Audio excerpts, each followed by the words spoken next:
All right, welcome back, Florida Football Insiders Podcast. Hopefully, you enjoyed our chat with Brett McMurphy from the Action Network. And now we are going to get into the biggest game in the state of Florida this week, the showdown in the ACC. Florida State travels to Clemson to face the Tigers in kind of an elimination game for Clemson in most people's minds. And we are going to break down the game with the beat reporter for the Tallahassee Democrat, who covers the Noles, Ehsan Kassim. He is the, again, beat reporter for the Tallahassee Democrat and has been covering the Noles for a couple of years now. So, Ehsan, welcome to the podcast. Appreciate you joining us. Thanks for having me on. And I'll say the way the ACC's gone this year, where college football has gone, this might be an elimination game for the ACC. You're right. You're right. I mean, a lot of people think that Florida State, in theory, could absorb a loss and still be in the mix. But we can talk about that, whether you think that's true or not with the win over LSU. But you're right. Definitely, if you're Florida State, you don't want to have a loss this early in the year with some of the weakness of the ACC that we've seen. And but you do have some. You do. Let's talk about the ACC a little bit before we get to the game. What are your opening impressions after 3 weeks of the conference in general? And obviously, you see Miami doing what they're doing a little bit, and you got North Carolina that's continuing to win. Give me your overall thoughts of the ACC. I mean, I agree. Miami, Oklahoma, Miami, UNC, and Duke have all looked good, but I'm not sure they're national title contenders. So I don't think even one loss or two losses, if they're there at the end of the year, that they're gonna a Florida State win over them is gonna push them over the top. Because I think, like you mentioned, a Clemson loss probably eliminates them from the ACC contention. So with two losses, I'm not sure there's enough star power to get you a win. Like it's I guess if Clemson's still alive with one loss in the year, you could get there. But I feel like a one-loss ACC team is less likely to make it than a one-loss SEC team or a one-loss Pac-12 or even Big 12. Pac-12, Big 10 teams, because the Pac-12 looks really impressive so far. No doubt, no doubt. Might be the best conference this year. Now, did you go to were you at the game at Boston College on Saturday? Yes, sir, I was. Did you? And I got a beef with that with Coach Hafley. I don't know if this was brought up or if you were involved in the Boston College press. What is Jeff Hafley doing going for 2 down 9 points with 8 minutes to go in the game? Yeah, I kind of got the decision, like, you're trying to make it. You want to see how many points you're chasing, but at the same time, you keep it within that one score, you have a better chance. Also, just make sure you tell your kicker not to miss the extra point, and you're not in that situation anyways. Yeah, but I mean, to me, that was just a fatal coaching error. You can't put yourself in a position with 8 minutes left in the game that you got to score twice, where if you kick the extra point, you're still down one possession, and again, you're chasing points. And to me, that just changes the entire strategy of the game when you don't make that 2-point conversion when you do it first instead of doing it when you really have to do it. I thought it was just a terrible call. And it has to be a better play call than that. Corner of the end zone, it's a 50-50 ball on when, like, you got to call a safer play, not a 50-50 ball in that kind of situation, in my opinion. Right. No, I agree. All right, so let's talk about Florida State. They kind of escaped. I don't know if it was a look ahead situation potentially, or if Florida State wasn't as crisp offensively. Obviously, I'm referencing they had a strip, and Boston College runs back and fumble for a touchdown. They just look a little lethargic, and they a sleepy early start up at Boston. Just your overall impressions of Florida State in the Boston College game. I think it was interesting. Florida State got punched in the first quarter, where Boston College came out and they said, we're going to dominate the ball. We're going to keep Jordan Travis off the field. Florida State did not run its first play of the second drive until the start of the second quarter. So I think that was a great strategy by Boston College. They did a good job of moving the ball, but Florida State missed so many tackles. The tackling was poor. It was not something we've seen from Florida State since last year on the road against NC State. I'd say that how poorly they played. They were missing tackles, blown coverages. Just like you mentioned, the offense looked crisp for a few drives.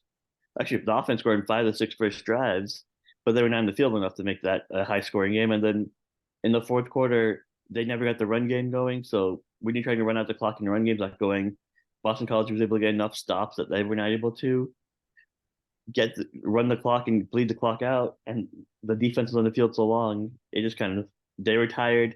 They were missing tackles. It was just a overall I don't want to say like disrespect Boston College, but Florida State should have never had that game that close. Right. Talk about the injury to Jordan Travis. We know I saw he left in the late second quarter, and I know he returned. Any concern post game about the status of the injury moving forward? No, they're confident he's going to be back. That he's going to be out there playing. Jordan Travis is tough. Coaches yesterday praised his toughness, especially Norvell, so that it was kind of just a. They saw him go down. They said, "Okay, we fully expect him back next. To start the second half because that's just how he is, how tough he is." So Yeah. And what was it? Was it a wrist injury? it looked like a non-throwing shoulder injury, but we're not gonna get a specific diagnosis from FSU unless he tells us directly. Right. All right, let's talk about other injuries. Were there any significant injuries in the game for Florida State that could linger into the Clemson game? Or, and more importantly, maybe I know there were a couple guys that didn't play in the Boston College game. What are you anticipating those guys' availability for the Clemson game? Yeah, Jaheim Bell got rolled up in the fourth quarter. I'm not sure. I don't think he returned. Did not see him return. We have not got an update on him, so we'll see what his status is. That's a big one. Maurice Smith, Robert Scott, Norvell updated on the show last night.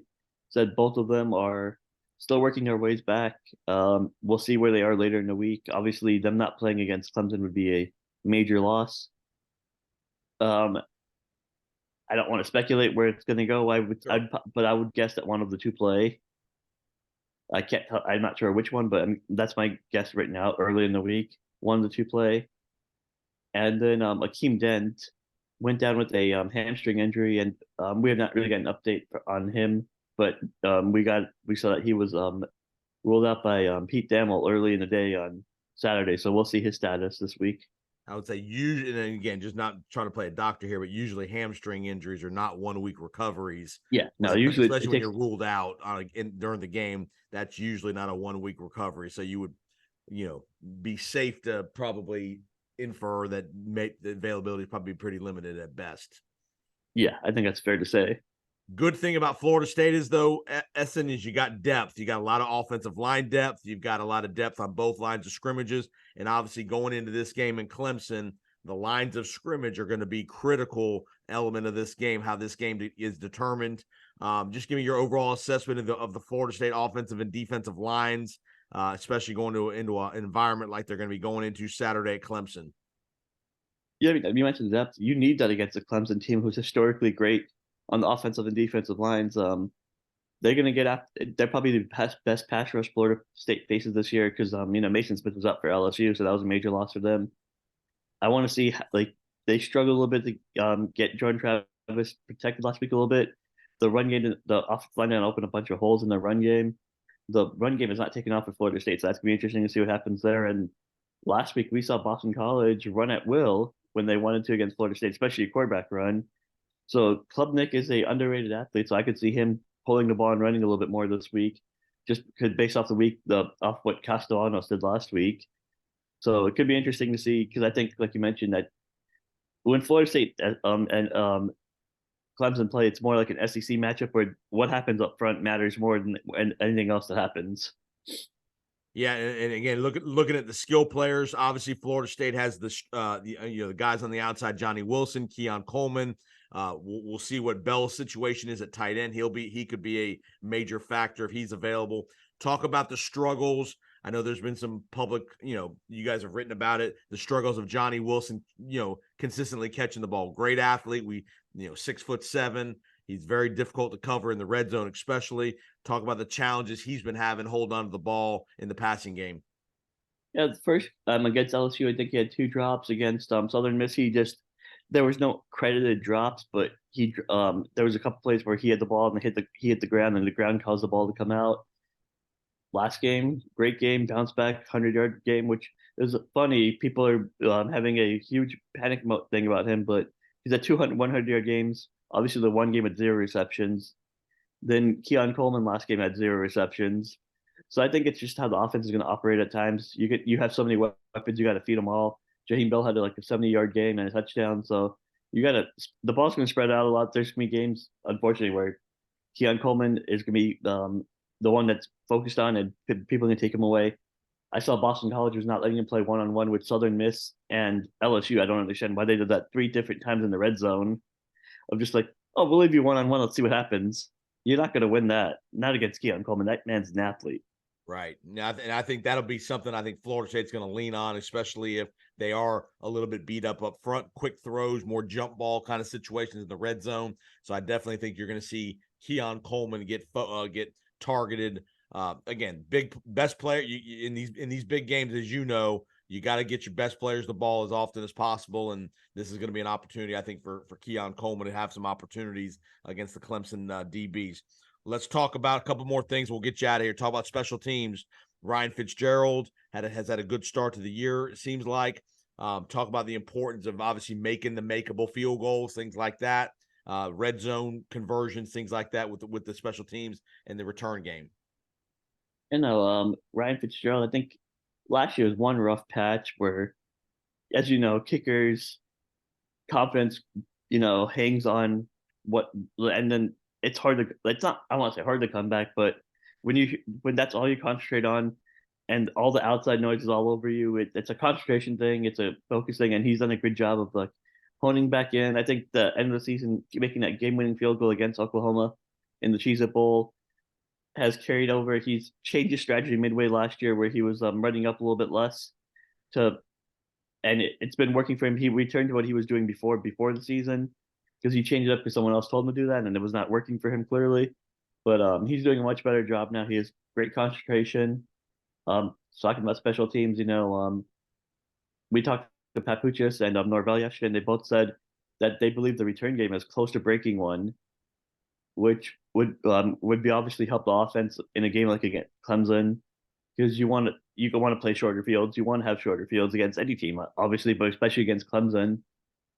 It'd be interesting to see how they work on that squib kick last week, which they allowed Boston College to recover because Trey Benson just didn't fall on the ball. Then there was Keon Coleman's muff punt, it looked like, at the end of the game, where luckily it went out of bounds. Otherwise, Boston College is in prime field goal position already, or a few yards away from field goal position, right, potentially run out the clock and get the kick and win the game and pull off the major upset. So there's some things that special teams are close on. They're close, but there's still things that need to be worked on. All right, last thing I want to ask you, obviously, is Florida State, and we've heard all the hype over the offseason. Everybody thinks, all the senior guys came back. All the veteran guys didn't go to the NFL. The transfer guys they brought in were veteran guys. Is Florida State ready for this moment? Obviously, the LSU game was big but it was more of a home game, even though it was a neutral site game, more of a home game in Orlando. This is your first true monster road game in Clemson. If you win this game and you look at the path moving forward, it's a pretty good path to be able to get to the playoff. Is Florida State ready for this moment to go to Death Valley and knock off the bully that's been on the block for the last handful of years? Is Florida State ready to go to Death Valley and knock off the bully? I'm leaning yes now, but that's a less emphatic yes than it would have been last week before Boston College, because that was their first true road game, and we saw the struggle. So I don't think they'd be complacent because it's Clemson, but we saw the margin of error for this Florida State team is still not huge. I think that's true of any college football powerhouse. And even now we've seen the margin of error shrink because of the transfer portal, because the talent spread across college football now. So that the Florida State's not what the margin of error is, and that's much thinner with Clemson. So it's gonna be interesting. I think on paper Florida State is a better team, but you're going to a place you haven't won in 10 years. You're going to a team that's won 6 straight games over you. So that there's a psychological factor of we want to prove we're not the little brother anymore. So I lean yes. I do think Florida State pulls this off, but I'm not as sold on it as I was before last week. And you will be in the building in Death Valley. It's a 12 o'clock kickoff. I believe is that an ABC game? That's an ABC game, and hopefully the hurricane does not come. That'd be they're talking about another tropical storm over there. I'm like, I don't need a third one in 4 weeks to deal with before a game. Yeah, Essen's up in Tallahassee. We had the storm a couple of weeks ago, and then obviously you got some of the remnants of the storm over the weekend up in Boston. So you're right. You might have 3 out of 4 weeks to have some weather issues. So hopefully that won't be the case. So hopefully we'll have beautiful weather and all that good stuff. Tell all the fans where they can find all your great work with the Tallahassee Democrat. Yeah, obviously you can find us on TallahasseeDemocrat.com under No Sports, where we have a great football section. There's something coming every day. Then my Twitter is at Ehsan EHSAN _ Kassim KASSIM. You can find me there. I post everything on there, and you could easily find everything. Well, Ehsan, enjoy the trip to Clemson. Let's get a W for the Noles. Obviously, I think this will be a great. Again, this is another signature moment here for Mike Norvell if he can get it done to really establish that Florida State is back to the standard and the glory days that we all know and hope for again. So appreciate the time, Ehsan. Enjoy the coverage, and let's go Noles, man. Let's get it done. Thanks for having me on. You got it. All right. Appreciate you finding us on the Florida Football Insiders podcast. Again, remember, if you haven't already done so, hit subscribe, rate, and review. And remember, we'll be back next week. Florida Football Insiders podcast. We'll be recapping this game, all the other games in the state of Florida, and talking all things state of Florida football. So thanks for joining us, and we'll see you next time on the Florida Football Insiders podcast.